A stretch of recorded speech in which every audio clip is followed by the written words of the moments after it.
우리 시편 39편 1절부터 7절까지 우리 함께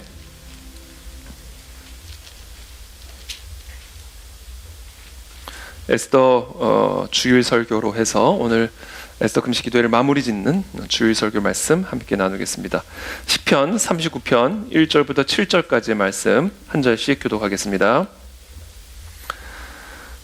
내가 말하기를 나의 행위를 조심하여 내 혀로 범죄하지 아니하리니 악인이 내 앞에 있을 때에 내가 내 입에 재갈을 먹이리라 하였도다.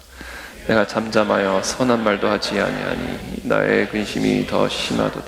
내 마음이 내 속에서 뜨거워서 작은 소리로 읊조릴 때 불이 붙으니 나의 혀로 말하기를 여호와여 나의 종말과 연한이 언제까지인지 알게 하사 내가 나의 연약함을 알게 하소서. 주께서 나의 날을 한 뼘 길이만큼 되게 하심에 나의 일생이 주 앞에는 없는 것 같사오니 사람은 그가 든든히 서 있는 때에도 진실로 모두가 허사뿐이니이다. 진실로 각 사람은 그림자같이 다니고 헛된 일로 소란하며 재물을 쌓은 누가 거둘는지 알지 못하나이다. 주여 이제 내가 함께 읽겠습니다. 주여 이제 내가 무엇을 바라리요 나의 소망은 주께 있나이다. 아멘.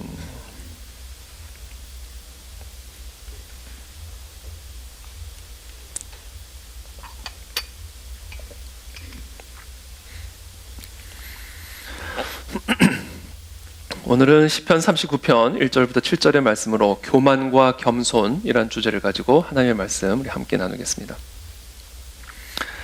우리 모두는 각기 저마다 다른 삶의 폭풍우 한가운데서 살아가고 있습니다.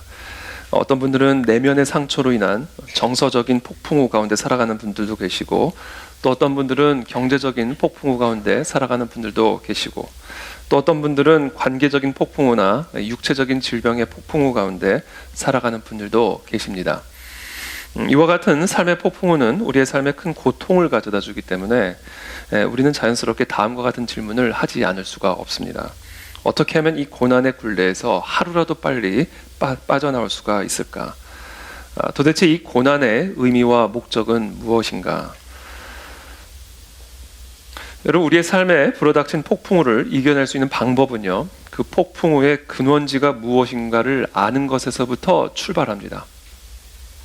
그때 비로소 우리는 우리의 삶에 찾아온 고난의 목적과 의미를 깨달을 수가 있게 되고, 그 고난 안에 담겨진 놀랍고도 비밀스러운 선물을 발견하게 되는 것입니다. 자, 그렇다면 우리 삶의 고난은 어디서부터 찾아오는 것일까요? 우리 삶의 모든 형태의 고난, 그것이 크든 작든 어떤 종류의 고난이든 고난의 종류를 막론하고 우리의 삶에, 이 땅에 불어닥치는 모든 고난은 하나의 근원지를 갖고 있습니다. 그 근원지는 바로 여호와 하나님 한 분이십니다. 나는 빛도 짓고 어둠도 창조하며 나는 평안도 짓고 환난도 창조하나니 나는 여호와라. 이 모든 일들을 행하는 자니라 하였노라. 주의 명령이 아니면 누가 이것을 능히 말하여 이루게 할 수 있으랴. 화와 복이 지존자의 입으로부터 나오지 아니하느냐. 여러분, 우리의 삶에 임하는 어떤 종류의 고난이든 그것이 크든 작든 우리의 삶의 고난이라고 하는 이름을 가지고 찾아오는 이 모든 폭풍의 근원지는 오직 하나입니다. 여호와 하나님, 그분의 입의 명령으로 말미암은 것입니다. 자, 그렇다면 하나님은 도대체 왜 하나님께서 사랑하신 하나님의 자녀들에게 이와 같은 고난을 허락하시는 것일까요? 시편 107편 10절에서 11절의 말씀을 보면 이런 말씀이 있습니다. 사람이 흑암과 사망의 그늘에 앉으며 곤고와 쇠사슬에 매임은 하나님의 말씀을 거역하며 지존자의 뜻을 멸시함이라 되어 있습니다. 하나님의 말씀을 거역하고 지존자의 뜻을 멸시하는, 우리는 이것을 죄라고 부릅니다. 사람이 흑암과 사망의 그늘에 앉아있고 곤고와 쇠사슬에 매여있는 이와 같은 고난에 묶여있는 이유는 하나입니다. 사람이 하나님의 말씀을 거역했고 지존자의 뜻을 멸시했기 때문이다. 그래서 우리는 크고 작은 모든 고난 앞에서 바로 이 부분을 조사하셔야 됩니다. 그리고 여호와의 뜻 가운데로, 여호와의 말씀 가운데로 돌아가셔야 됩니다. 예레미야서 2장 13절의 말씀입니다. 내 백성이 두 가지 악을 행하였나니 곧 그들이 생수의 근원되는 나를 버린 것과 스스로 웅덩이를 판 것인데 그것은 그 물을 가두지 못할 터진 웅덩이들이니라. 죄란 무엇인가? 여기서 두 가지 악을 행했다가 되는데 죄를 의미하죠. 악은 죄를 의미합니다. 이 죄를 또는 악을 구성하는 요소는 딱 두 가지입니다. 지금 이 예레미야 2장 13절의 말씀에는 거짓말, 살인 이런 거 없습니다. 죄는 딱 두 가지예요.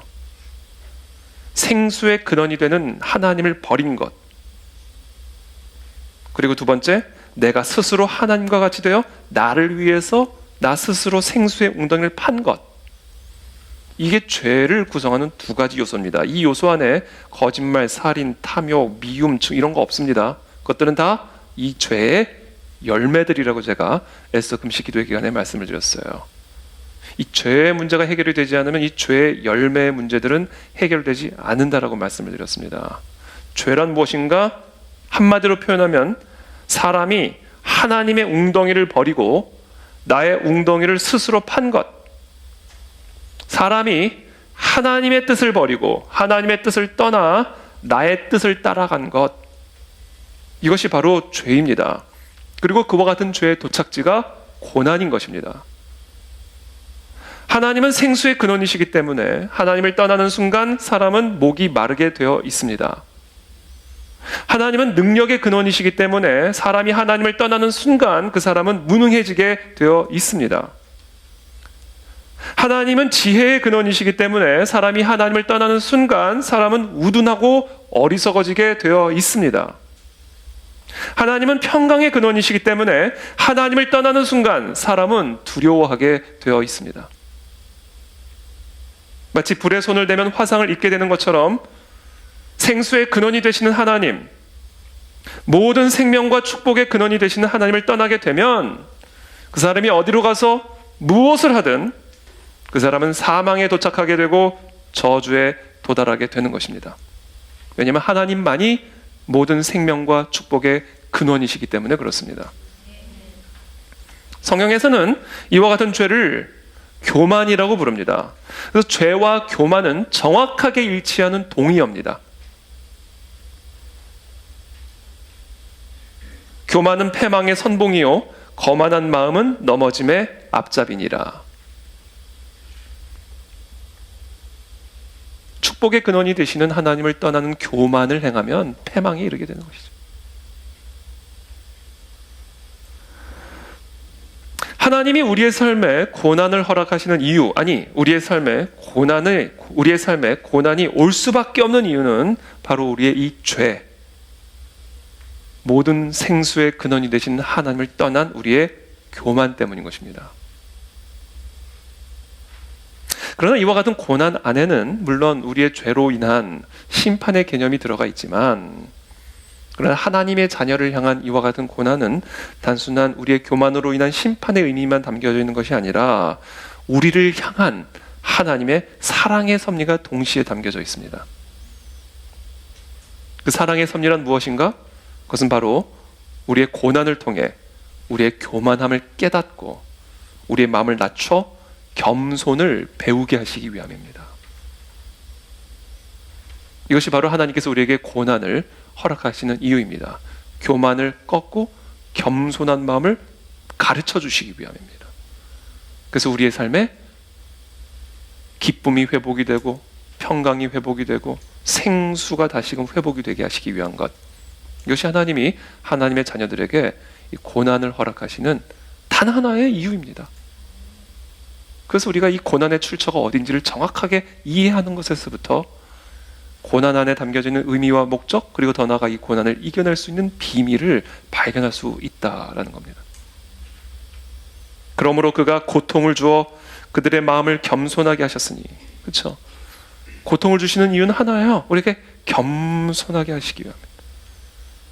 우리의 마음을 겸손하게 하셨으니 그들이 엎드러져도 돕는 자가 없었도다. 엎드러졌는데도 도와줄 수 있는 사람이 아무도 없는 거예요, 내 주변에. 그와 같은 사방의 우겨싸움을 당하는 고통을 주신 이유는 하나라는 거예요. 우리의 마음을 겸손하게 하시기 합니다. 우리의 마음이 겸손해지기를 예수님의 이름으로 축복합니다. 그러므로 고난의 이유는 교만이요, 고난의 목적은 겸손입니다. 고난의 이유는 교만이요, 고난의 목적은 겸손입니다. 우리의 교만함을 꺾어 우리를 겸손한 자로 변화시키기 위한 것, 이것이 우리의 삶에 허락하신 고난의 유일한 목적인 것입니다. 베드로전서 5장 5절의 말씀입니다. 하나님은 교만한 자를 대적하시되 겸손한 자들에게는 은혜를 주시느니라. 사람의 마음의 교만은 멸망의 선봉이요 겸손은 존귀의 앞잡이니라. 우리가 범사에 하나님의 은혜를 입어서 존귀한 사람이 되려면요, 우리는 겸손한 사람이 되어야 합니다. 반면에 교만한 사람은 반드시 사람들 앞에서 넘어지게 되고 결국에 세상 가운데 패망에 이르게 되는 것이죠. 이 세상에서 가장 완벽한 겸손의 모범을 보여주신 분이 계십니다. 그분은 바로 예수 그리스도이십니다. 사도 바울은 빌립보서 2장에서 그리스도의 겸손함을 설명하시면서 우리 모두에게 그리스도의 겸손한 마음을 품으라 명령을 하십니다. 빌립보서 2장 6절부터 8절의 말씀입니다. 그는 근본 하나님의 본체시나 하나님과 동등됨을 취할 것으로 여기지 아니하시고 오히려 자기를 비워 종의 형체를 가지사 사람들과 같이 되셨고 사람의 모양으로 나타나사 자기를 낮추시고 죽기까지 복종하셨으니 곧 십자가에 죽으심이라. 우리 예수 그리스도는 어떤 분이셨습니까? 하나님의 본체세요. 예수 그리스도는 하나님이십니다. 근데 그 하나님이신 예수 그리스도께서 하나님의 명령을 따라 자기를 오히려 비웠고 하나님의 뜻을 따라 오히려 자기 자신을 낮추셨고 결국에는 하나님의 뜻을 따라 죽기까지 복종하심으로 십자가에서 죽으셨습니다. 이분이 예수 그리스도시요, 바로 이분이 보여주신 겸손함입니다. 그렇다면 이와 같은 겸손의 결과는 무엇인가? 계속해서 이어서 사도 바울은 말합니다. 이러므로 예수 그리스도 하나님의 본체가 하나님의 뜻을 따라 자신을 비우고 자신을 낮추고 죽기까지 하나님의 뜻을 따라 복종함으로 하나님이 그를 지극히 높여 모든 이름 위에 뛰어난 이름을 주사 하늘에 있는 자들과 땅에 있는 자들과 땅 아래에 있는 자들로 모든 무릎을 예수의 이름에 꿇게 하시고 모든 입으로 예수 그리스도를 주라 시인하여 하나님 아버지께 영광을 돌리게 하셨느니라. 어떻게 됐다고요? 겸손한 마음을 가지셨을 때 그리스도께서 하나님의 뜻을 따라 자기를 비우고 낮추고 죽기까지 복종하였을 때 그때 하나님이 예수 그리스도를 어떻게 하셨다고요? 지극히 높이셨다. 어떻게 그분을 지극히 높이셨다고요? 모든 이름보다 뛰어난 이름을 주심으로 모든 권세보다 뛰어난 권세를 주심으로 예수 그리스도를 지극히 높여주셨다는 거예요. 여러분, 이 세상에 모든 이름보다 더 뛰어난 이름은 하나님의 이름밖에 없습니다. 이 세상의 모든 권세보다 더 뛰어난 권세는 하나님의 권세밖에 없어요. 그러므로 이것은 지금 무엇을 의미하는가? 하나님은 지금 자신의 뜻을 버리고 자기를 비우고 하나님의 뜻을 따라 자신을 낮추고 죽기까지 복종한 예수 그리스도의 이름에 하나님의 권세를 부어주셨다는 말이에요. 그래서 예수 그리스도의 이름에 모든 이름보다 뛰어난 권세가 부어졌다라는 의미입니다. 이게 겸손의 결과라는 얘기예요. 이것은 무엇을 의미합니까? 하나님의 뜻에 하나님의 권세가 있음을 의미하는 겁니다. 하나님의 뜻에 모든 입이 모든 무릎이 무릎을 꿇게 만드는 권세가 하나님의 뜻에 있다라는 거예요. 홍해를 가르고 죽은 자도 살리실 수 있는 하나님의 그 모든 능력이 어디에 있다고요? 하나님의 뜻에 있다고요. 그래서 그 뜻을 따라가기 위해서 자신을 비우고 낮추고 죽기까지 복종한 우리들의 삶에도 동일하게 그 하나님의 권세가 우리의 삶에 붙는다는 거예요. 우리의 삶에 부어진다는 거예요. 왜? 하나님의 뜻에 하나님의 권세가 있는 것이기 때문에, 하나님의 뜻에 하나님의 능력이 있는 것이기 때문에, 자기를 하나님의 뜻을 따라 비우고 낮추고 그 하나님의 뜻에 죽기까지 복종할 때 그의 이름에, 그의 삶에 하나님의 권세가 부어지고 하나님의 영광이 부어진다라는 거예요. 이게 겸손의 결과입니다. 저와 여러분들이 이처럼 나의 뜻을 버리고 하나님의 뜻을 따라갈 때, 나의 길이 아닌 하나님의 길을 자신을 비우고 낮추고 따라갈 때, 그 하나님의 뜻에 온 천지 만물보다 뛰어난 권세가 있기 때문에 우리가 그 뜻을 따라갈 때 그 권세가 나를 따라온다라는 거예요. 이게 예수 그리스도의 겸손함을 통해서 보여주신 겸손의 결과입니다. 그래서 겸손한 자가 되면 존귀해지는 거예요. 하나님의 영광이 나를 따라다니니까. 우리가 하나님의 뜻을 따라가면, 하나님의 권세를 따라가면 그 하나님의 권세와 능력이, 영광이 나를 따라오기 때문에 내가 존귀한 사람이잖아요. 존귀한 사람.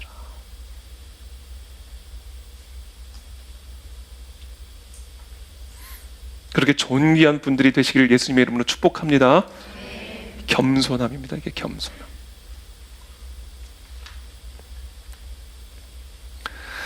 그렇다면 우리가 이 그리스도와 같은 그런 겸손함을 갖기 위해서는 나의 뜻을 비우고 아버지의 뜻을 따라가는,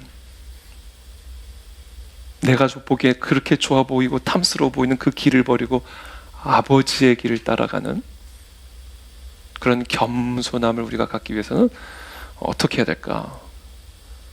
그것이 바로 하나님이 우리에게 고난을 주시는 목적인데, 그렇다면 우리는 그 고난을 통해서 어떻게 그와 같은 겸손한 마음을 가질 수가 있을까? 우리는 고난을 통해서 여호와를 경외하는 법을 배우셔야 됩니다.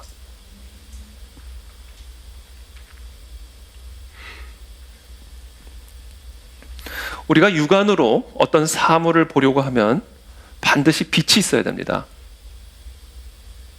아무리 좋은 눈을 뜨고 있어도 빛이 없는 어둠 속에서는 우리가 아무것도 볼 수가 없습니다. 지금 우리가 이 공간 안에서도 우리가 서로가 서로의 얼굴을 맞대어 볼 수 있는 이유는 바로 이 공간 안에 빛이 있기 때문에 그렇습니다. 이 빛이 없다면 우리는 같이 있어도 서로를 전혀 볼 수가 없을 것입니다.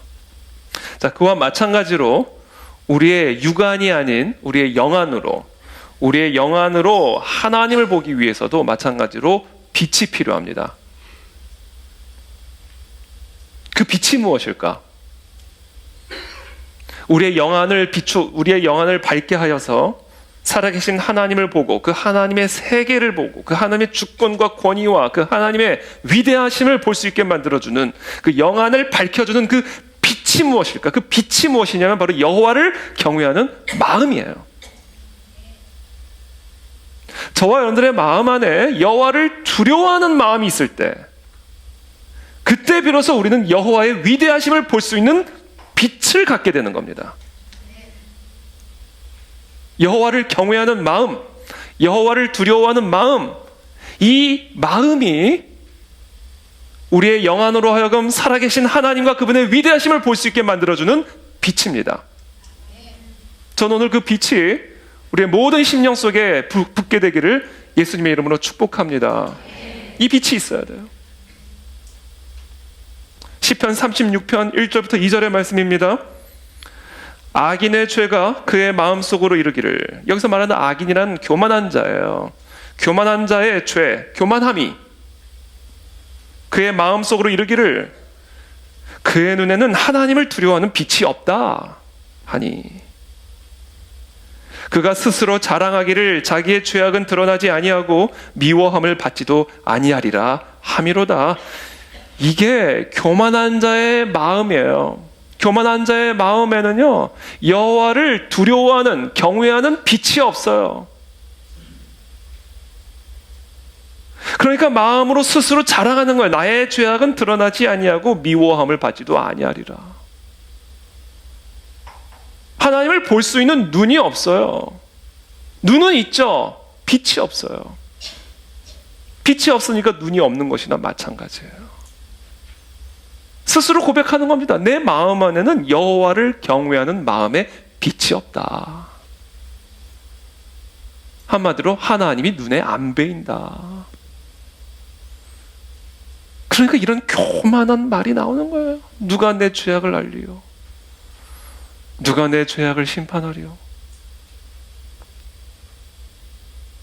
여호와를 두려워하는 빛, 여호와를 두려워하는 마음, 이것이 우리의 어두운 영안을 열어주는 성령의 빛입니다. 하나님이 이 고난을 통해서 우리의 마음속에 이와 같은 여호와를 두려워하는 마음, 그 여호와 앞에 두려워 떠는 마음의 빛을 주고 싶으신 거예요. 마치 부싯돌로 치시는 겁니다. 이 빛이 일어나도록 여호와를 두려워하고 경외하는 마음의 빛이 우리 안에서 다시 생성되도록 부싯돌로 우리의 삶을 치시는 거예요.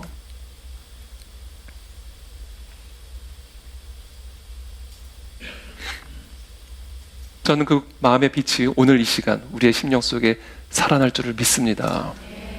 이게 하나님 우리에게 고난을 주시는 목적입니다.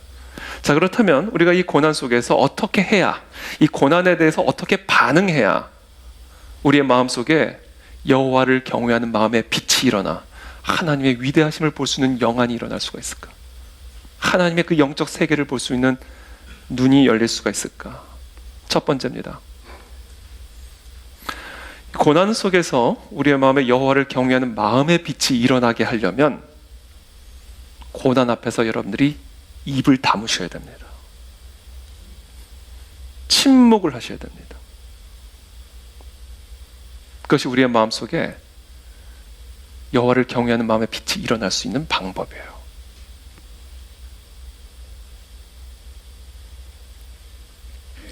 시편 39편 1절부터 2절까지는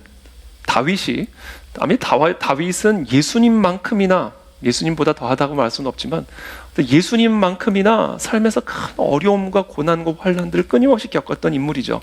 다윗은 예수님을 예표하는 인물이기 때문에 다윗 왕은 예수님만큼이나 아주 큰 어려움과 고통을 당한 인물입니다.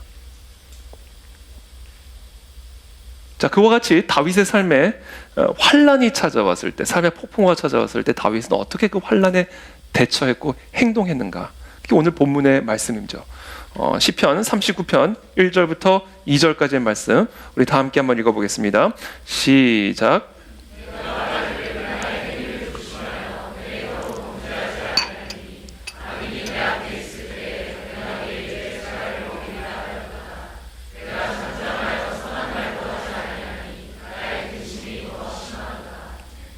다윗은 자신의 삶에 이와 같은 환난이 찾아왔을 때 그 환난에 대해서 어떻게 대응을 했는가? 나의 행위를 조심했다. 이 행위는 어떤 행위인가? 내 혀의 행위였다. 여러분, 삶의 폭풍우 가운데 계신 분들이 계신다면 첫 번째 여러분들이 조심하셔야 될 혀의 행위를 조심하셔야 됩니다. 악인이 내 앞에 있을 때 내가 내 입에 재갈을 먹이리라. 입에 재갈을 먹이리라. 나를 괴롭히고 나에게 환난을 가져다주는 이 모든 문제 앞에서 내가 내 입에 재갈을 물리리라. 내가 잠잠하여 선한 말도 하지 아니하니. 선한 말도 하다 보면 다른 말도 새어나올 수 있으니까 아예 그냥 입 자체에 재갈을 물려버린 거예요.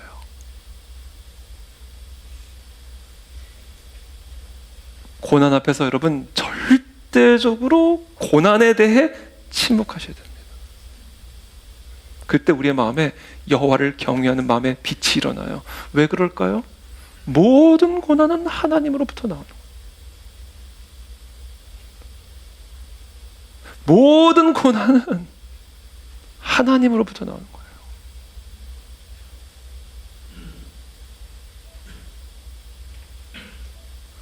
우리를 고통스럽게 만드는 악인뿐 아니라 모든 고통의 원인이 되는 상황과 환경, 그것이 무엇이든 내 마음에, 내 삶에, 내 육체에, 내 생각에 고통을 가져다주는 악인뿐 아니라 모든 상황과 환경 앞에서 우리의 불평불만의 말, 원망의 말, 다툼의 말, 저주의 말, 그 모든 말에 재갈을 물려버리고 침묵을 지키는 것이 핵심입니다. 왜냐하면 이 모든 고난은 하나님으로부터 나오는 것이기 때문에, 그것이 내 어린 시절 받은 상처이든 지금 내 삶에 불어닥친 갑작스러운 경제적인 재난이든, 그것이 무엇이든 내 삶에 임한 고난은 하나님으로부터 주어진 것이기 때문에 거기에 대해서 불평, 불만, 원망, 저주, 미움, 다툼의 말을 하는 것은 결국 누구에게 하는 말이에요?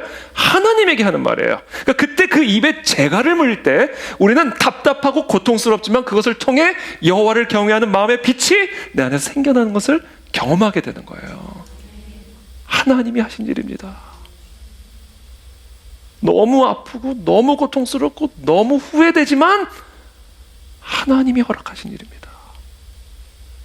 이게 입에 재갈을 물리는 거예요.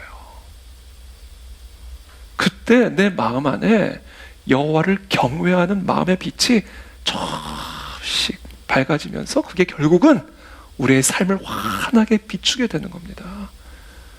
근데 이 입에 재갈이 물려 있지 않으니까 내 안에 여호와를 경외한, 하나님이 주신 것을 계속 원망, 하나님이 허락하신 것을 계속 저주.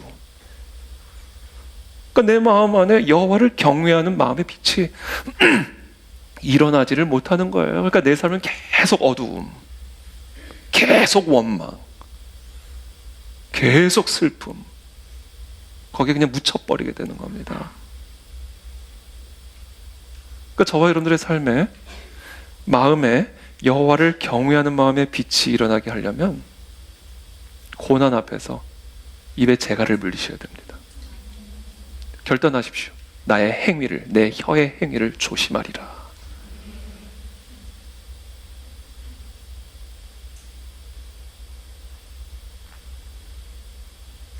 여호와께서 들으시기에 백성이 악한 말로 원망하며 여호와께서 다 들으신다는 거예요. 여호와께서 들으시기에 백성이 악한 말로 원망하며 여호와께서 들으시고 진노하사 여호와의 불을 그들 중에 붙여서 진영 끝을 사르게 하시매.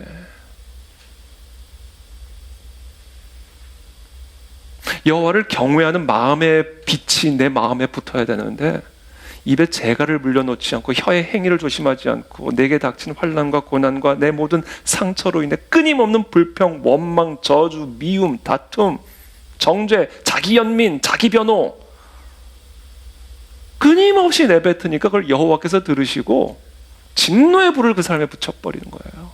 왜? 여호와를 경외하는 마음의 빛이 없으니까.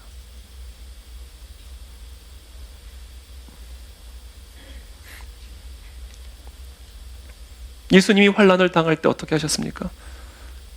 이사야서는 이렇게 예수님의 고통 당하시는 모습을 우리에게 묘사해주고 있습니다. 우리가 직접 예수님이 당하시는 모습을 본 적은 없지만 이사야는 성령의 감동으로 예수님이 태어나기 600년 전에 예수님이 십자가에 끌려가시는 그 모습을 우리 가운데 아주 상세하게 묘사해주고 계십니다. 그가 곤욕을 당하여 괴로울 때에도 그의 입을 열지 아니하였으며 마치 도수장으로 끌려가는 어린 양과 털 깎는 자 앞에서 잠잠한 양같이 그의 입을 열지 아니하였도다. 이게 중요합니다, 여러분. 꼭 이 혀의 행위를 조심하시기를 축복합니다. 하나님이 허락하신 일입니다 라고 고백하십시오. 너무 외롭고 너무 고통스럽고 너무 억울하고 너무 아프고 너무 후회롭지만 하나님이 허락하신 일임을 내가 인정합니다 라고 입에 재갈을 물려버리십시오. 그때 여러분들의 그 컴컴한 마음에 여호와를 경외하는 마음의 빛이 생겨나는 것을 보게 될 것이고, 그리고 그 빛이 커지고 커지고 커져서 결국 저와 여러분들의 삶을 환하게 비추는 생명의 빛이 될 줄을 믿습니다. 그 생명의 빛이 우리를 치유하는 거예요. 그 생명의 빛이 우리를 회복하는 겁니다. 그 생명의 빛이 우리를 살아나게 하는 거예요. 저는 그 빛이 오늘 우리의 모든 심령 가운데 붙게 되기를 축복합니다. 두 번째, 우리가 해야 할 일이 있습니다. 고난 앞에서 우리가 해야 할 두 번째 일은 뭐냐면 철저하게 자신의 연약함을 깨달으셔야 됩니다. 고난의 목적이에요. 내 힘을 꺾어버리는, 힘에 겹도록 심한 고난을 당해 살 소망까지 끊어지게 하는 거. 이게 사도 바울이 경험한 환난의 모습이었죠. 그와 같은 환난을 왜 그토록 사랑하는 사도 바울에게 주셨을까? 왜 그와 같은 환난을 사랑하는 하나님의 자녀들에게 허락하시는 것일까? 그런 환난이 우리에게 닥치지 않기를 기도하고 또 축복하지만 만에 하나 그런 환난들이 우리 가운데 오게 된다면 그 이유는 하나예요. 우리의 힘줄을 끊어버리는 거예요. 한번 감당해봐. 그래, 네 힘으로 한번 해보려고 했지? 한번 감당해봐. 그러면서 힘으로 감당할 수 없는 무게를 딱 쥐어주시면서 힘줄을 땡 하고 끊어버리는 거예요. 우리 지혜의 줄을 쨍 하고 찢어버리는 거예요. 그래, 네 지혜 의지했지. 네 경험 의지했지. 한번 해봐. 그리고 짱 하고, 이게 정확한 의성어가 아닌지 뭔지 모르겠지만 하여튼 찢어버리는 거예요. 이게 고난의 목적이에요.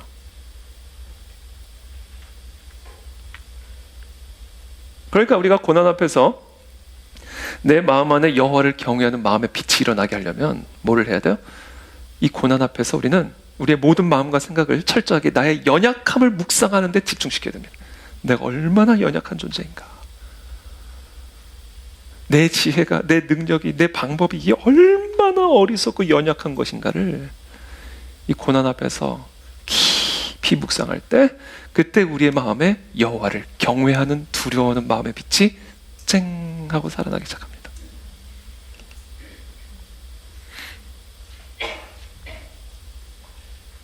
그렇다면 어떻게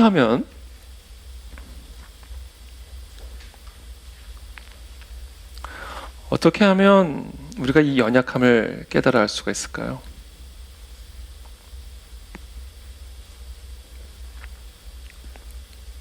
나의 종말과 연한이 언제까지인지를 아는 겁니다. 다윗의 고백을 계속해서 한번 들어보시죠. 시편 39편 5절의 말씀입니다. 주께서 나의 날을 한 뼘 길이만큼 되게 하심에 나의 일생이 주 앞에 없는 것 같사오니 사람은 그가 든든히 서 있는 때에도 진실로 모두가 허사뿐이니이다. 여러분, 우리의 종말과 연한은 정말 한 뼘 길이만큼 짧습니다. 시간이 얼마나 빨리 가는지 몰라요. 말씀 카드가 한 달마다 나오는데 이제 말씀 카드는 반가우면서도 무서워요. 또 왔네. 벌써 왔네. 벌써 2023년 반이 다 지나갔습니다. 이제 좀 있으면 크리스마스 해야 됩니다. 우리가 다 지나갔어요. 이제 7, 8월 뭐 휴가 이렇게 보내고 9월 되면 이제 끝나는 겁니다. 2023년. 시간이 얼마나 빨리 지나가는 거예요. 우리의 종말과 연한은 한 뼘 길이만큼 짧기 그지 없습니다. 우리가 이것을 깊이 묵상을 할 때 우리의 연약함을 깨달을 수가 있어요. 우리가 우리의 연약함을 깊이 하나님 앞에서 깨닫고 하나님을 경외하는 마음의 빛을 가질 수 있는 방법입니다. 우리는 진짜 우리의 인생은 짧아요. 주께서 나의 날을 한 뼘 길이만큼 되게 하심에 나의 일생이 주 앞에는 없는 것 같사오니. 그렇죠? 영원하신 하나님 앞에서는요, 내가 100살을 산다 해도 그 인생은 없는 거나 마찬가지예요. 그렇잖아요, 여러분. 30년 전 살다 죽었던 위인들, 그때는 뭐 위대한 사람들이었죠. 그 사람들을 기억합니까?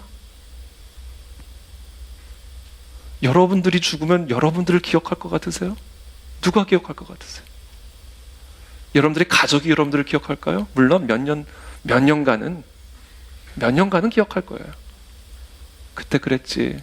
그때 참 좋았지. 보고 싶다. 몇 년은 그럴 거예요.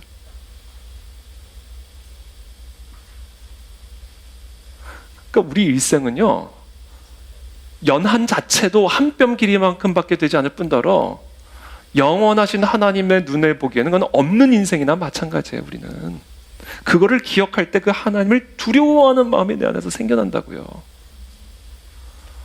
저도 설교 준비를 하다 보면, 또 교회 사역을 이렇게 하다 보면 이렇게 무슨 의미가 있지 이게? 이런 생각이 들 때가 있어요.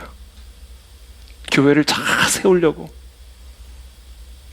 이 시대에 꼭 필요한 하나님의 사명을 감당하는 교회를 잘 세워보려고 이것도 고민하고 저것도 해보고 열심히 뭐 이렇게 하다 보면 제 사무실에 책상에 앉아가지고 이게 도대체 무슨 의미가 있지? 이런 생각이 들 때가 있어요. 책을 열심히 쓰려고 하면 이건 또 무슨 의미가 있을까? 이 책을 쓰면 물론 당장 나오면 기분 좋겠지만 한 달만 지나도 이게 무슨 의미가 있을까? 그냥 종이지. 그런 생각이 드는 거예요. 여러분들이 열심히 뭔가를 해보세요. 이게 무슨 의미가 있어요? 제가 최근에 TV 뉴스를 보다가 한 세계적인 자동차 회사 회장이 나와서 이 자동차 뭐 휘황찬란한 차더라고요. 쫙 설명을 하는데 그걸 보는 순간 그래봐야 차잖아, 차. 저게 무슨 의미가 있지?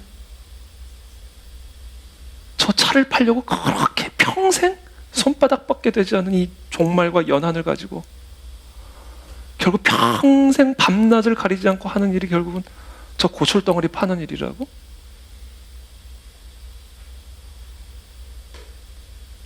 뭐 휘황찬란한 옷을 만들어가지고 판다 칩시다. 그래서 1000조각 저거 팔고 사는 일에 내 평생 눈에 보이지도 않을, 기억도 못할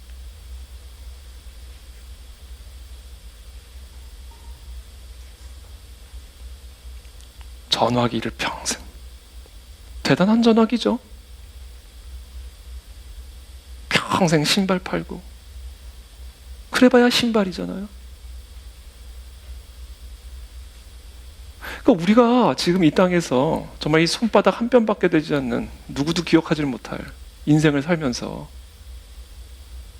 그렇게 힘을 들여 공을 들여 밤낮 수고하면서 살고 있는 그 모든 것들이요, 결국 고철덩어리, 결국 천덩어리, 다 썩어 없어질, 다 폐기 처분될 것들, 그거를 위해서 누구의 기억도 남지 않고 누구의 눈에도 보이지 않을 손바닥 한 뼘만한 종말과 연한 가지고 살아가고 있다는 거예요. 우리가 그것을 생각할 때 우리가 아무리 대단한 일을 하고 있어도 스스로 작아지지 않을 수가 없어요. 스스로 약해지지 않을 수가 없다고요.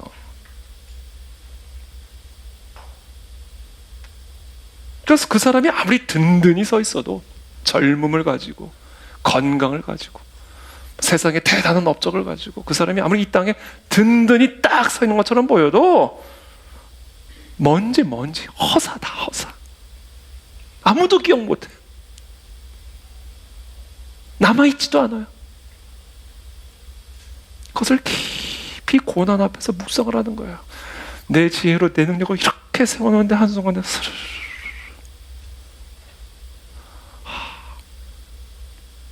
나는 정말 연약한 인간이구나. 이거를 깨달으라는 거예요. 제가 오늘 아침에 시편 말씀을 읽는데 시편 49편 16절에 이런 말씀이 있더라고요. 사람이 치부하여 그의 집에 영광이 더할 때에 너는 두려워하지 말지어다. 이게 무슨 얘기냐면, 사람이 돈을 많이 벌어가지고 부를 딱 축적할 때 그의 집에 영광이 그래서 더해질 때에 두려워하지 마라, 부러워하지 마라. 너에게 그런 것이 없다고 해서 염려하지 마라. 그가 죽음에 가져가는 것이 없고 그의 영광이 그를 따라 내려가지 못함이로다. 그러니까 그거 있다고 해서 그 사람 부러워할 것도 없고 그것이 없다고 네가 두려워할 것도 없다. 죽으면 가져가는 거 하나도 없고 다 먼지가 돼가지고 땅으로 내려가기 때문에 그의 영광이 땅으로 내려가지를 못한다. 그가 비록 생시에 자기를 축하하며 자기 막 됐어? 축하하는 거예요. 그러고 살았던 거예요. 이뤘어? 축하 파티였던 거야. 그렇게 스스로를 축하하며 스스로 좋게 함으로 사람들에게 칭찬을 받을지라도 그들은 그들의 역대 조상들에게로 돌아가리니 영원히 빛을 보지 못하리로다. 이 인간의 종말과 연한을 깨닫고 영원하신 하나님 앞에서 우리는 없는 것 같은 먼지 같은 존재이며 스스로 든든히 서 있다 해도 진실로 허사뿐이라는 것을 깨닫지 못하는 사람은 20절에 멸망하는 짐승과 똑같다 얘기하는 거예요. 멸망하는 짐승과 똑같아요. 뭐가 달라요? 이 깨달음만 다른 거예요. 그러니까 이 깨달음이 없으면 뭐예요? 멸망하는 짐승과 똑같다는 얘기예요. 저 길바닥에 로드킬로 죽어 있는 개. 그 개가 숲속에서 어떤 영광을 누리고 나왔는지는 모르겠지만 이 깨달음이 없는 인간은 그렇게 죽은 짐승과 다를 게 하나도 없다는 얘기예요. 이걸 깨달으라는 거예요.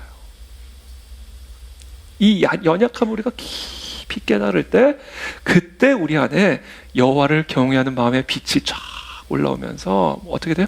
겸손해진다. 마음이 낮아진다.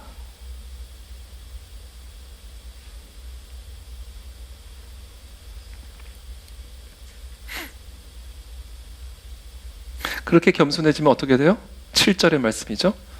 시편 39편 7절의 말씀 우리 다 함께 읽어보겠습니다. 시작. 주여 이제 내가 무엇을 바라리요? 나의 소망은 주께 있나이다. 아멘. 그러니까 이제 이 고백이 나오지 않을 수가 없어요. 내가 뭐를 바라리요? 이런 삶에서 이런들 어떠하리 저런들 어떠하리. 물론 성경에 나와 있는 얘기는 아니지만 매우 성경적인 표현이에요. 이런들 어떠하리 저런들 어차피 진토되어 세상의 흙으로 돌아가게 돼. 그 누구도 기억하지 못. 물론 예수님의 부활 때 다시 부활하지만 그런 얘기도 일단 다 지금은 생략하고.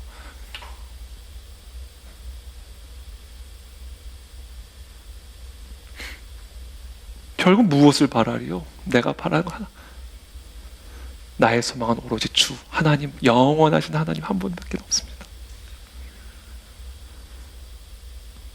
죽은 자 가운데서 나를 다시 살리실 그 하나님. 그 하나님과 영원한 하나님의 나라를 누리게 하실 그 하나님 외에 나의 소망은 없습니다. 나의 시선이 영원을 향하게 되어 있어요. 영원. 하나님에게로 나의 모든 시선이 고정이 되게 되어 있단 말이에요. 이게 하나님 우리에게 고난을 허락하시는 이유입니다. 목적이고요. 자, 그렇다면 세 번째, 이와 같이 여호와를 경외하는 마음에 빛을 갖게 된 이 겸손한 자들이 이제 해야 할 일이 있습니다. 여호와께 부르짖으셔야 돼요.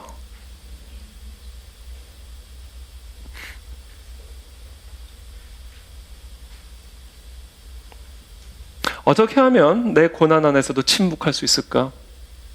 불평, 불만, 원망의 말이 아닌 입에 재갈을 무리고 어떻게 침묵할 수 있을까? 그 악인을 바라보는 시선에서 또는 내 문제와 고통의 원인이 되는 그 이유를 바라보는 시선, 그걸 바라보고 있으면 내 입은 자동적으로 나옵니다. 원망, 불평, 저주가. 그것이 생각으로 바라보고 있든 내 육안으로 바라보고 있든 내 마음의 방향이 거기를 향하고 있든 어쨌든 우리가 거기를 향하고 있으면 우리 입에선 끊임없이 저주와 미움과 분노와 억울과 후회의 말이 자기 연민과 자기 변호의 말이 계속 나와요. 어떻게 해야 돼요? 낯을 여호와께로 향하게 해야 돼요. 여호와께로 낯을 향하라 이거예요.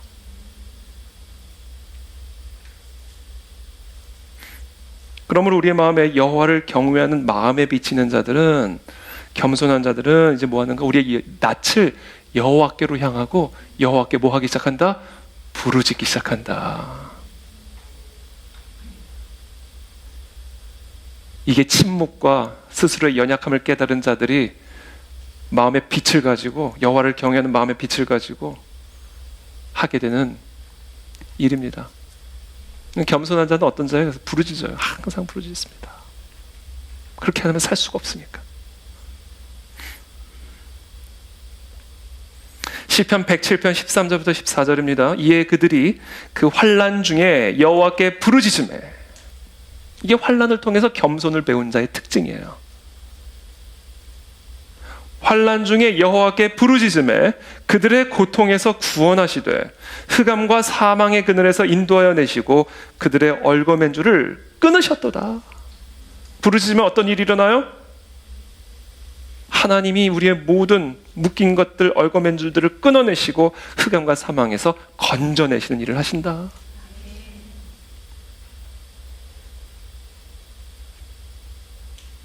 출애굽기 2장 23절의 말씀입니다. 여러 해 후에 애굽 왕은 죽었고 이스라엘 자손은 고된 노동으로 말미암아 뭐 했어요? 탄식하며 부르짖으니 이거예요.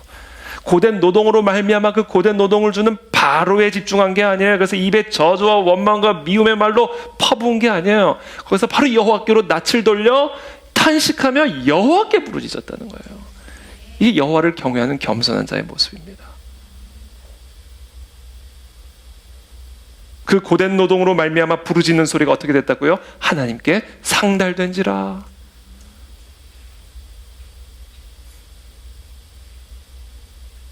이제 가라. 그러자 이제 하나님이 모세에게 명령하시는 거예요.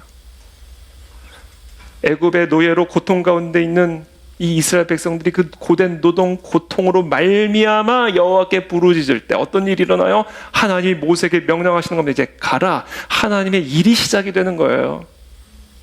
이스라엘 자손의 부르짖음이 내게 달하고 애굽 사람들이 그들을 괴롭히는 학대도 내가 보았으니 이제 내가 너를 바로에게 보내어 너에게 내 백성 이스라엘 자손을 애굽에서 인도하여 내게 하리라. 여러분, 이게 하나님의 고난의 목적이에요. 하나님은 이 고난을 통해 침묵과 우리 스스로의 연약함을 깨달아 여호와를 경외하는 마음의 빛을 갖고 하나님께 부르짖기를 원하시는 거예요. 우리의 낯을 문제를 향하지 말고 여호와께로 향하기를 원하는 거예요. 그래서 우리의 말이 그들을 향한 원망과 불평, 그 상황을 향한 저주의 말이 아닌 여호와를 향한 탄식의 말, 탄식의 호소가 터져나오기를 원하시는 거예요. 그를 들으시고 이제 하나님은 일하십니다. 가라. 모세야, 가라. 비록 이 모습이 이스라엘 백성들의 눈에는 가려져 있을지라도, 이스라엘 백성들의 이 청력에는 가려져 있을지라도 하나님 우리의 시선, 우리의 모든 감각 바깥에서 우리를 위해서, 우리를 구원하시기 위해서 일을 시작하신다라는 거예요. 그래서 하나님은 결국 그 모든 고난에서 우리를 건져내신다. 이게 고난의 목적이에요.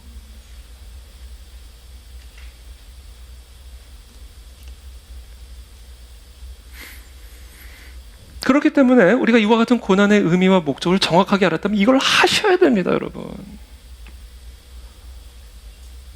여러분들이 어떤 고난과 어떤 악인 앞에 서 있을지라도 내적인 또는 외적인 어떤 폭풍우 속에 여러분들이 있어 어떤 고통을 당하고 있든지 간에 침묵과 스스로의 연약함을 깨달아 여호와를 경외하는 마음의 빛을 가지고 우리의 낯을 여호와께로 고정을 시켜놓고 우리의 입술로는 그 답답하고 고통스러운 탄식으로 여호와의 도움과 구원을 부르짖어야 되는 거예요. 그때 여호와께서 들으시고 모세를 보내시는 겁니다. 그게 지금 내 감각적으로 느껴지든 안 느껴지든 하나님은 일을 시작하신다는 거예요. 그리고 반드시 우리를 그 애굽의 고통에서부터 건져내신다는 겁니다. 이걸 우리가 다 하셔야 된단 말이에요. 이거 외에는 답 없습니다. 누구랑 상담해 보세요. 문제가 해결이 되나? 어디를 가보세요. 그 문제가 해결이 되나?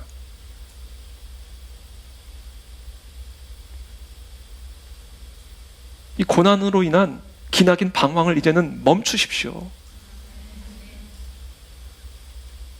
이 삶의 고통으로 인한 기나긴 방황들을 이제는 종집을 찍고 이런 축제의 노래가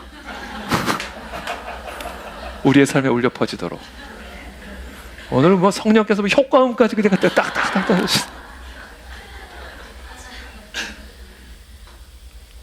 콧노래를 부르며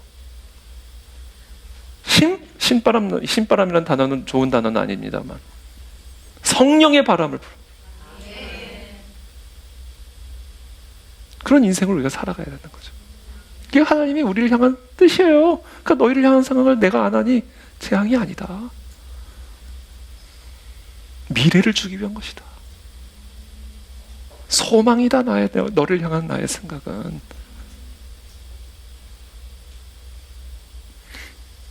이 부르짖음이 그렇게 중요해요. 그래서 이 통성기도가 중요합니다.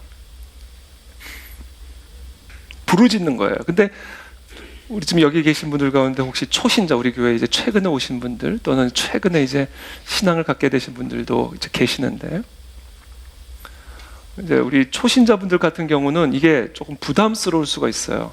교회 안에서 통성으로 부르짖는 이 모습들이 조금 생소하기도 하고 어느 곳에서도 일어나지 않는 일이거든요. 뭐 노래는 해도 통성으로 눈 감고 막 부르짖는 일은 어느 곳에서, 그러니까 교회를 처음 나오신 분들의 경우에는 그런 모습들이 되게 어색하고 불편할 수가 있습니다. 심지어 오늘날 매스컴에서는 워낙 교회를 좋지 않게 그리고 있기 때문에 그런 통성 기도하는 모습들을 마치 광신자인 양 부정적으로 묘사하고 있는 부분들이 많이 있기 때문에 그런 매스컴에 많이 노출된 분들일수록 교회 안에서 우리가 함께 부르짖고 기도하는 이 부분들에 대해서 거부감을 가질 수가 있어요. 충분히 이해가 됩니다. 그런데 그럼에도 불구하고 이해하실 필요가 있는 부분들이, 이 부르짖음을 통해서 우리가 누릴 수 있는 영적 유익이 있습니다. 우리의 이 마음의 고통, 탄식, 어디에게도 말하지 말라고, 탄식, 침묵하라고 그랬잖아요.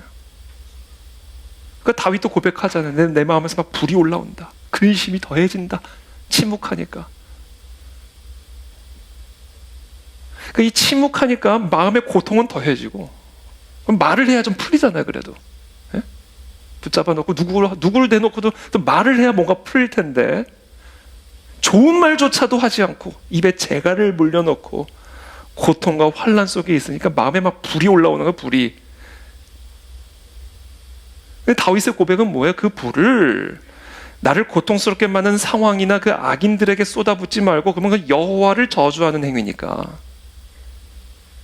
그 여호와가 주신 건데 그렇게 하면 여호와를 저주하는 행위니까. 그렇게 하지 말고 그것을 여호와께 탄식으로 토해내는 동력으로 쓰라는 거예요. 그때는 막 주여 삼창이 나와야 되는 거예요. 그러니까 막 그때 우리가 진짜 하나님께 우리의 기도가 부르짖음이 상달되는 것을 영적으로 체험하게 되고, 내 영이 살고 내 마음이 사는 거예요. 그런 이 통성기도의 영적 유익이 있습니다. 그래서 우리가 또 그 통성기도 하면 또 이 기도에 집중이 안 되는 분들도 있어요. 그래서 보통적으로 교회에 보면 이제 침묵파와 통성파가 있습니다. 어떤 분들은 침묵하라고 그랬잖아. 그 침묵이 아닌데 침묵하라고 그랬잖아. 침묵파가 있고요, 통성파가 있어요. 그래서 이게 다 필요합니다. 침묵으로 기도하는 유익이 또 깊어요. 이거는 내 영혼에 깊이 있는 성령 하나님과 깊은 내밀한 대화를 하게 만들기 때문에, 그리고 진짜 내 마음에 있는 고통은 막 부르짖음으로 안 나. 부르짖을 힘도 없으면요, 그때 그냥 내 마음으로 깊이 기도하는 이 침묵 기도가 똑같아요. 하나님에게 상달돼. 하나님은요, 우리의 육성으로 들으시는 게 아니에요. 크게 소리 지른다고 듣고 작게 얘기한다고 못 듣고 이러면 좀, 야, 볼륨 좀 높여. 그러지 않았어요.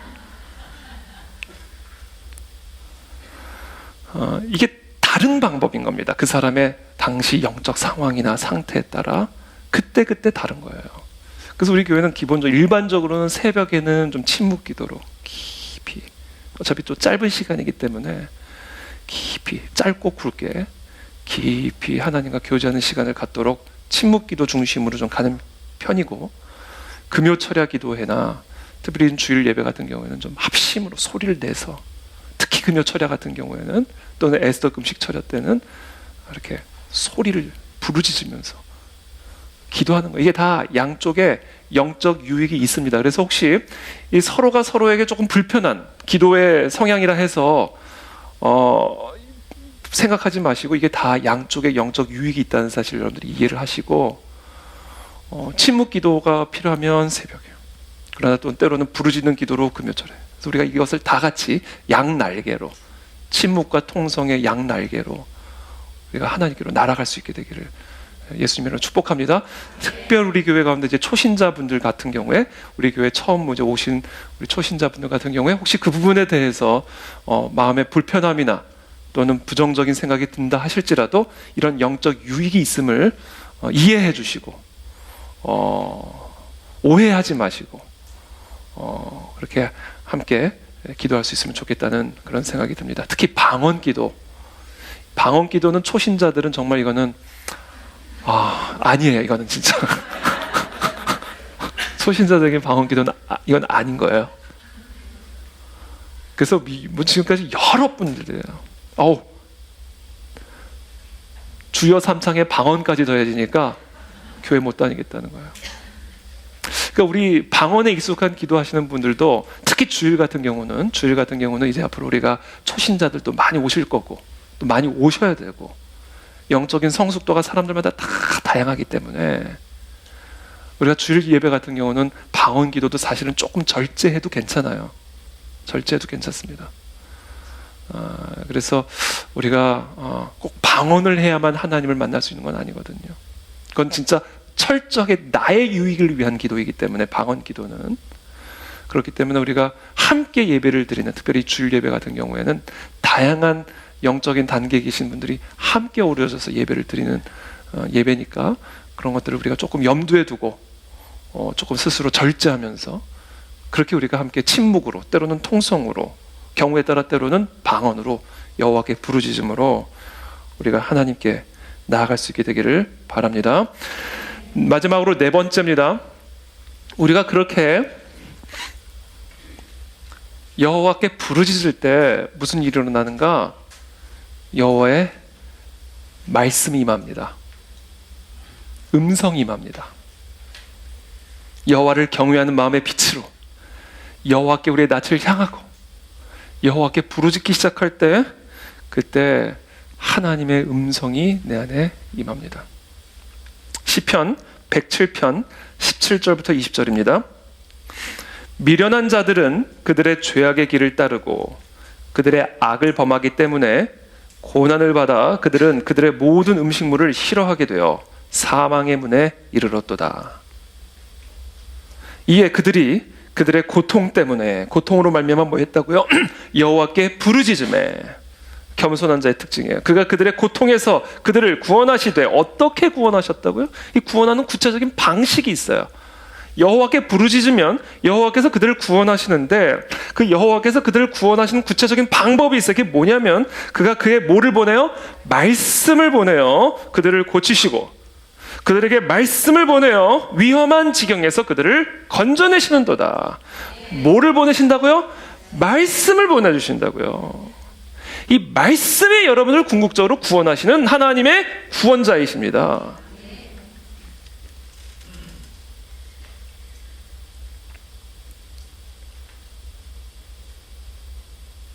그렇기 때문에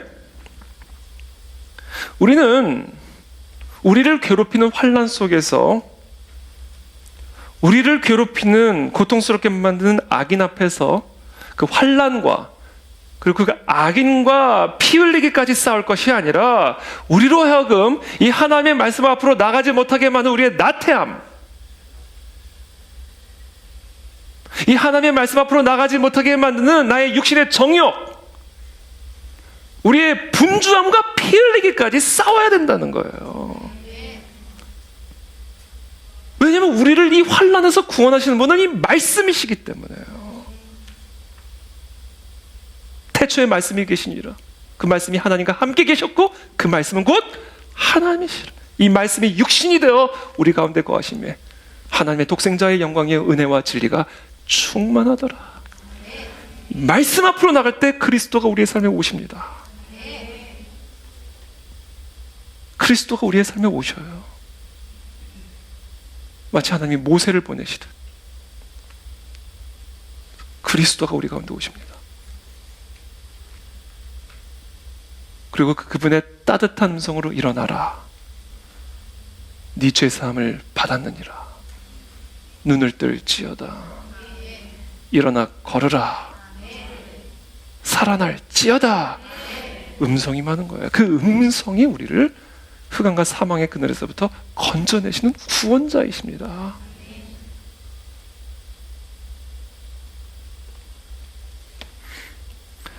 잠언 4장 20절부터 22절입니다. 아들아, 내 말에 주의하며 내가 말하는 것에 내 귀를 기울이라. 그것을 네 눈에서 떠나게 하지 말며 네 마음속에 지키라. 그것은 얻는 자에게 생명이 되며 그의 온 육체의 건강이 됨이니라. 다윗의 깨달음을 들어보십시오. 시편 40편 6절부터 8절의 말씀입니다. 주께서 내 귀를 통하여 내게 들려주시기를. 환난 속에서 다윗은 침묵하며 스스로의 연약함을 깨닫고 여호와께 낯을 향하여 여호와께 부르짖기 시작할 때 무슨 일이 일어나는가? 주께서 내 귀를 통하여 내게 들려주시기를. 제사와 예물을 기뻐하지 아니하며 번제와 속죄제를 요구하지 아니하신다 하신지라. 나는 제사보다 순종을 원한다. 제사보다 하나님의 뜻을 청종하는 것을 원한다라는 음성이 다윗의 귀를 통해 들려오는 거예요. 너의 길을 버리고 나의 길을 따라오는 것이 내가 원하는 제사다. 그 음성이 들려오는 거예요. 그때 내가 말하기를 내가 왔나이다. 내가 말씀 앞으로 왔나이다. 나를 가리켜 기록한 것이 두루마리 책에 있나이다. 지금 나의 상황에 대하여 가리켜 기록된 것이 이 두루마리 책에 있나이다. 지금 내 마음 상태에 대해 가리켜 기록한 것이 두루마리 책에 있나이다. 깨달은 거예요. 나의 하나님이여, 내가 주의 뜻 행하기를 즐기오니 주의 법이 나의 심중에 있나이다. 이겁니다. 이게 생명입니다.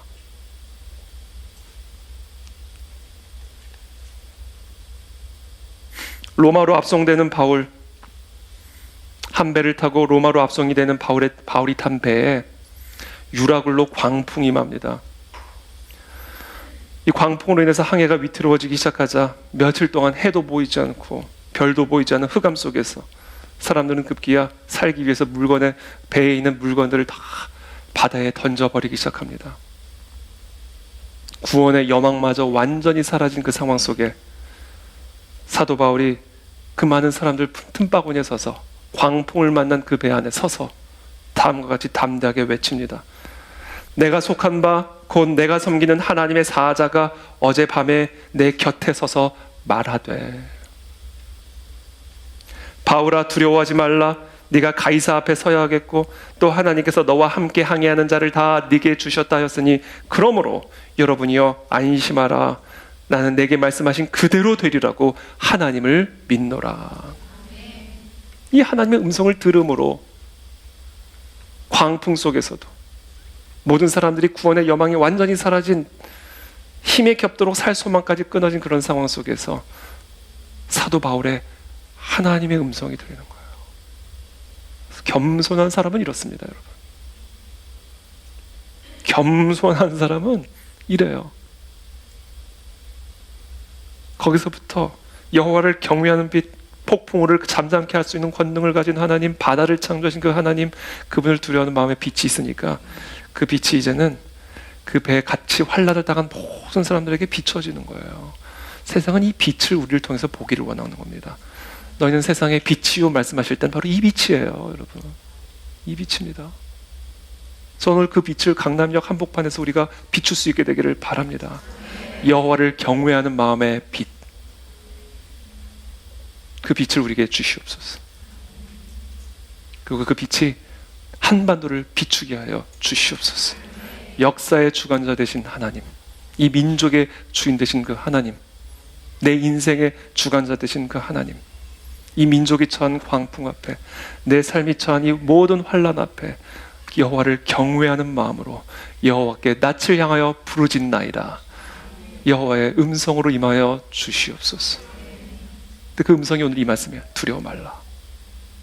너희에게는 사명이 있다. 가이사 앞에 서야겠고, 그러므로 아무 일도 일어나지 않을 것이니 안심하라. 우리에게는 사명이 있습니다. 이 교회에게는 사명이 있고요, 이 민족에게는 사명이 있습니다. 그러면 이 민족은 살아날 것입니다. 저 북한 땅은 회복이 될 것입니다. 하나님 우리 교회를 사용하실 것입니다. 이 말씀을 맺겠습니다. 하나님의 능하신 손 아래서 겸손하십시오. 때가 되면 저와 여러분들을 높이실 것입니다. 삶의 폭풍 한가운데 서 계십니까? 하나님의 능하신 손 아래에서 침묵하며 자신의 종말과 연한을 깨달아 스스로의 연약함을 깊이 인식하고 여호와를 경외하는 마음의 빛으로 스스로를 낮추시고 겸손케 하십시오. 그리고 우리를 고통스럽게 만드는 모든 고통의 이유로부터, 환난으로부터 여러분들의 낯을 돌려 여호와께로 향하게 하시고, 그때 여러분들의 마음속에는 그 깊은 탄식과 고통을 여호와 하나님에게만 부르짖으십시오. 그때 하나님의 음성이 우리의 귓가에 들려올 것입니다. 두려워하지 말라. 내가 너와 함께함이라. 너에게는 사명이 있고 내가 그 사명을 위해 내가 너를 쓰리라. 삶의 폭풍 한가운데서 겸손하십시오. 하나님이 우리가 원하는, 소망하는 항구로 인도해 주실 것입니다. 아멘. 우리 함께 기도하며 나가도록 하겠습니다.